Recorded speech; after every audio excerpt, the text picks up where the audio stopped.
Hi guys, welcome back to Worky Travel. This is Christine and today I'm going to show you guys these products by O.Two.O brand.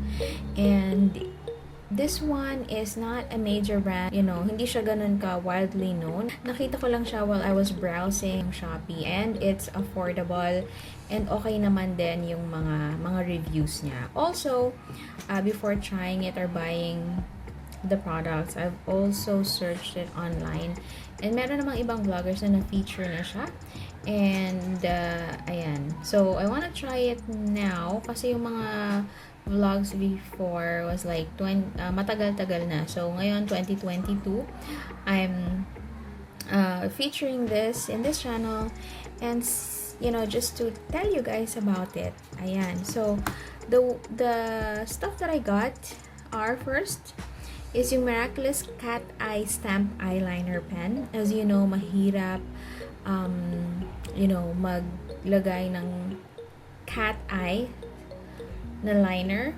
Ayan, so we bought one and this is the packaging. So parang rose gold to yung color. Okay, let's just have a look at it.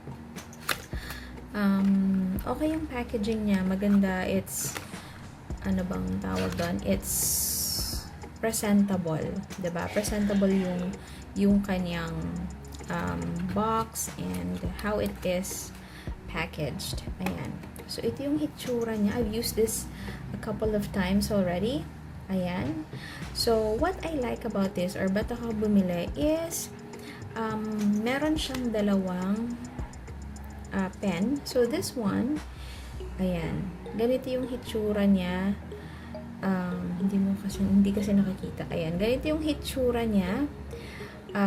This one is the other pen. Ito yung parang pinakang tip ng inyong cat eye liner. Ayan, so ang maganda dito kasi isa-stamp niya na lang siya at magka-create na siya ng ganitong shape. So I'm going to post a picture of when I used it on my eye. And ano ba yung hitsura niya. Full disclosure, I'm not really expert in makeup. Ayan, so, pero I was able to use this naman. Madali rin siyang gamitin. So, this is how it looks like. Ayan. So, initially, akala ko malaki yung stamp niya. Pero when I put it on, parang manageable naman, okay naman din. Ayan. So, this one is in black. And dito sa kabilang side, what I like about it is manipis. Ayan. So, yung tip niya is very parang thin. Nahihirapan ako pag sobrang laki or pag pencil kasi parang malaki yung strand niya. Ang gusto ko, since I think I have medyo malaki-laki na rin yung mata ko.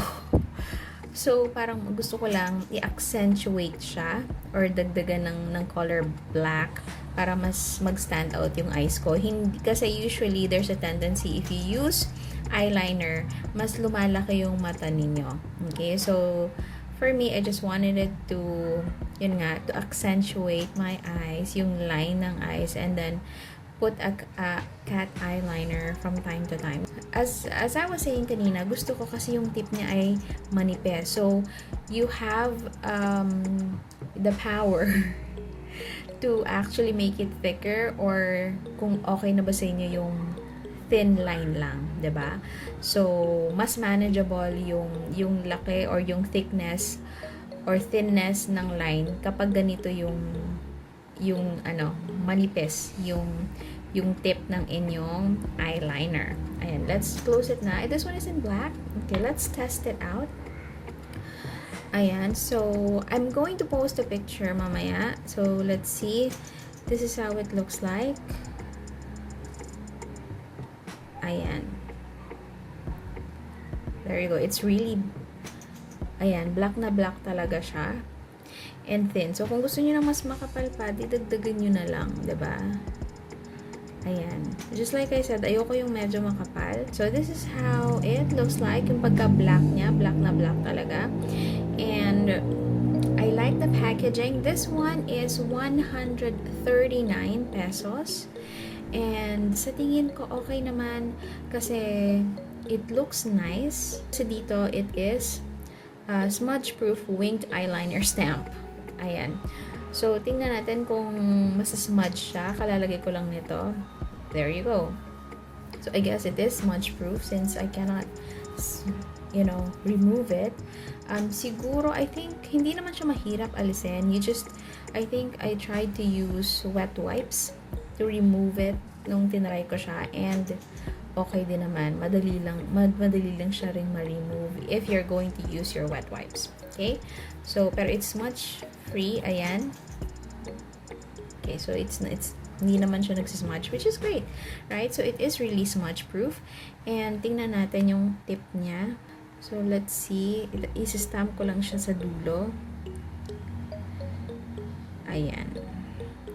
That's how it looks like. It looks so intimidating kasi mukhang malaki. Ayan. So, let's try it one more time dito sa baba. Ayan. So, medyo malaki, diba? It looks big. Pero, when you put it on your eye, parang okay na rin. Parang hindi na siya ganun ka-intimidating kasi I tried it on my eyes naman. Okay? So, ayan. I'm gonna show you guys how it looks like on my eye.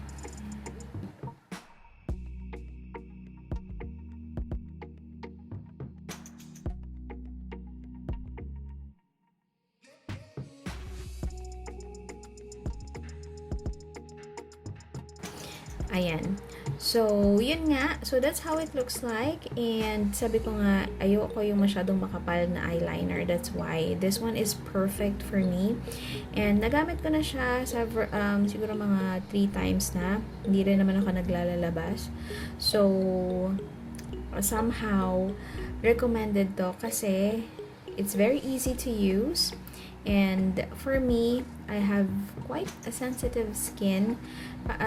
Depende pala yan sa skin type ninyo. And depende rin sa inyo if you're going to be allergic to it. Make sure that you do a skin test, diba? Before you try something like this, para at least ma-check ninyo kung magkakaroon ba kayo ng adverse effect kapag tinry niyo ang product. I think that's what I did as well when I received it. Chinek ko rin kung magkakaroon ako ng adverse effect. So, I did do a skin test. So, hindi mo siya agad-agad na nilalagay sa mukha mo. I think sa ilalim ng, sa ilalim ng arm, ganyan.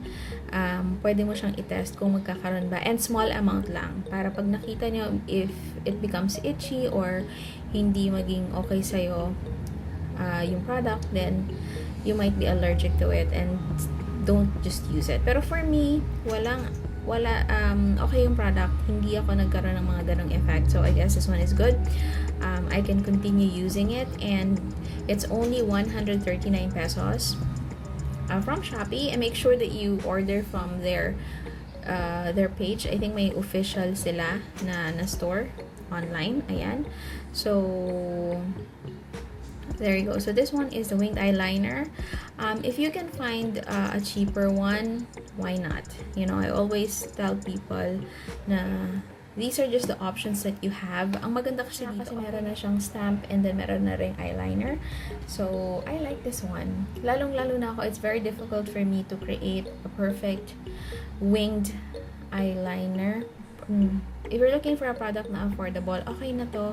And at the same time, very maganda naman yung output niya. Ayan. Ba't naman kayo magsispend ng mahal kung meron namang katulad na maayos na product, diba? So, this one is good. I like it. And yung packaging din niya ay okay, diba? So, not bad. And so this one again is the Miraculous Cat Eye Stamp Eyeliner Pen. It is recommended. Ayan. So next one we have the... So ito yung packaging naman ng isa. Ayan. So may description siya dito. So it says here, Glow Lift Light Shadow Contour Stick. So contour stick to. This one is 100... Ayan, so this one is 159. So, 160 na siya. Let's see. I'm gonna show you guys. Ayan. So, yung color ng kanilang box ay rose gold. Ayan. So, it's nice, diba? So, this one is in the shade of O2. Ito. Shade ba to? I don't think meron tong shade. I think it has, ito, black lang to. This one is O2. Ayan, depende sa inyong skin tone kung anong gusto nyong highlight ang kuhanin. This is the one that I have chosen. Medyo morena ang skin ko, so sa mukha ko okay naman siya. Ayan, so this is how this one looks like. Ayan. Ayan, so this one is contour stick, highlight, and contour. Ayan, so this one is $139 and this one is $159. So, konti na lang, $140 at $160 na siya. 'Di ba? Piso na lang. And this is how this one looks like. Ay, why did it? Ayan, so ganito siya. Ganito siya kadami yung product. Ayan, ganun lang siya kadami. Ayan. So, parang less than an inch yung product niya. Ilan ba? Okay, this one is 3.6 grams. Ayan, so this one is 3.6 grams. I think total na yun ng dalawang stick. So, it's very tiny kasi mas maliit siya sa inch. A little bit siguro mas maliit sa 1 inch ng konti. Ayan. So, and then this one,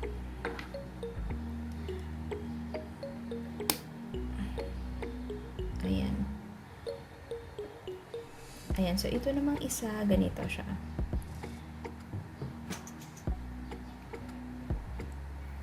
Ayan, I'm opening this one again. So, ganito yung hitsura niya. Ganyan yung dami niya. So, parang less than an inch nga. Ganyan. And this one as well. So, is it $169? Nakamura ba tayo dito?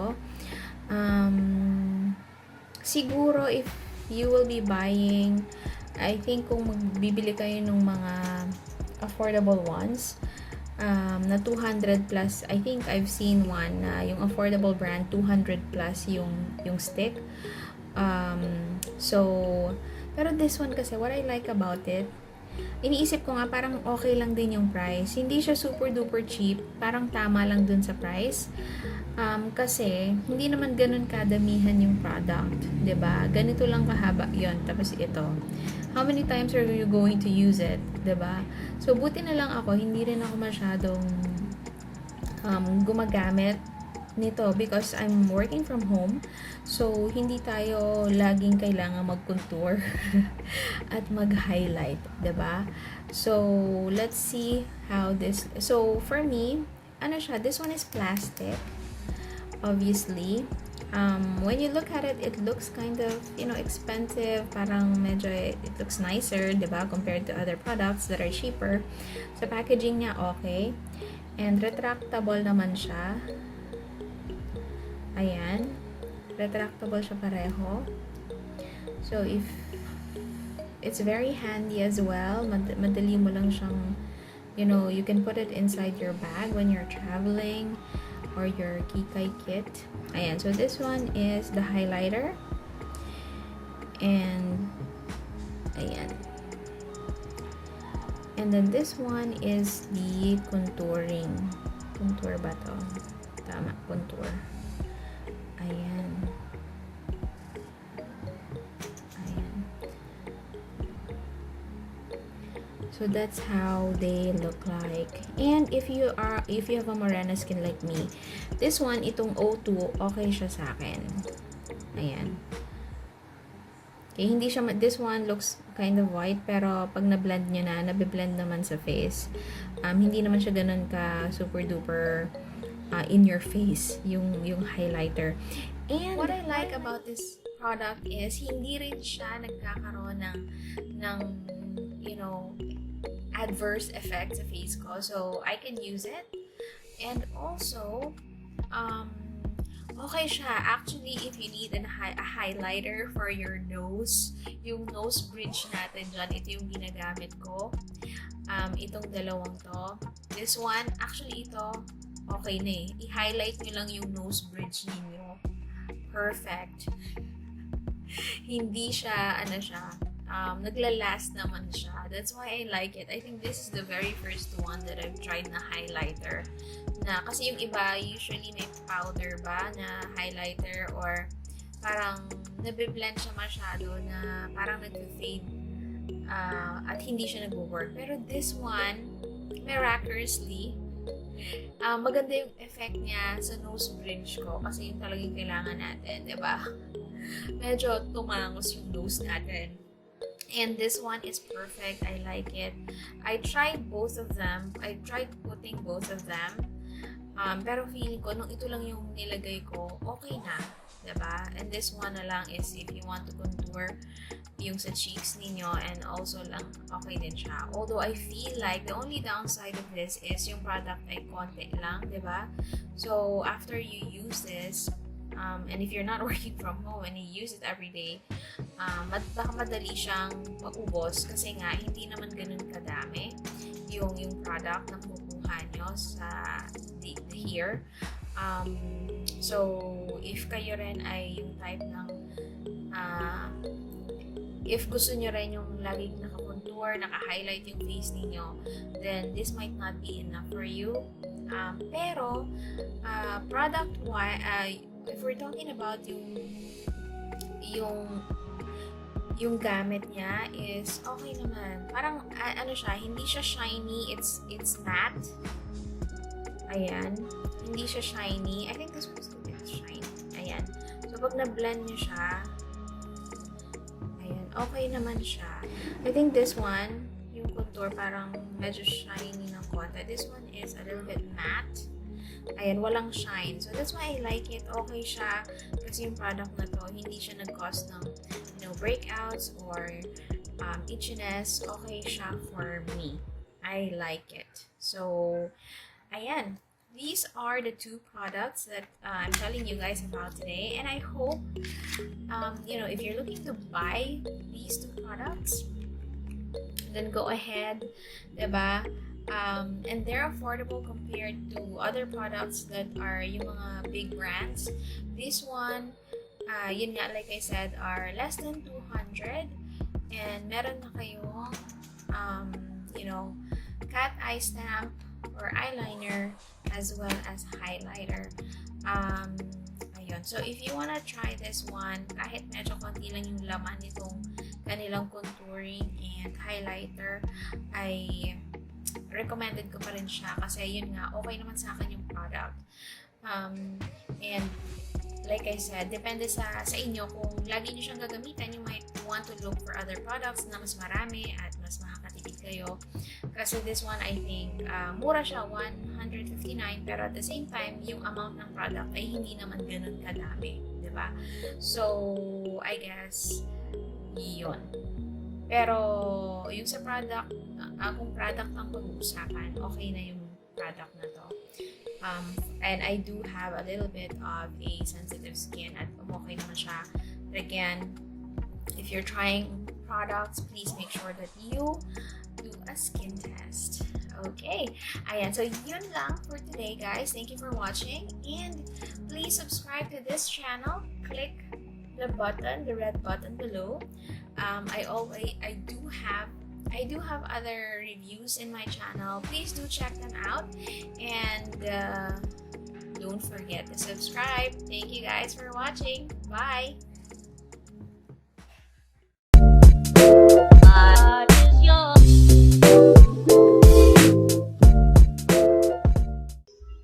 Hi guys, welcome back to Work, Eat, Travel. Please don't forget to subscribe and hit the bell button.